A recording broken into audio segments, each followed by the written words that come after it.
bunkkerilyönti. Eli piirrettiin 2 viivaa tähän bunkkeriin, noin lavan mitta niiden väliin. Laitettiin pallo siihen keskelle ja tästä me saadaan se tähtäys, ettei me tähdätä liikaa siihen palloon. Ja myöskin voidaan tarkastaa sitä lyöntijälkeä, että mistä se alkaa ja mistä se loppuu. Ja tarkoitus on pyyhkiä molemmat noin viivat pois sieltä. Lapa auki.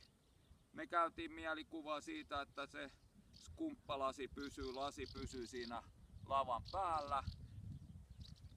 Pallo pikkasen etujalalle. Tämä alempi viiva voi olla niin kuin vähän suuntana siihen, että se olisi aika keskellä meidän stanssia.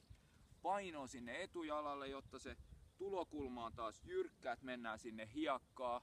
Ja sitten käytiin siellä läpi, että lyönti pitää mennä läpi, eli me ei saada jäädä jumiin siihen hiekkaan, vaan sitä hiekkaa pitää heittää ulos sieltä bunkkerista.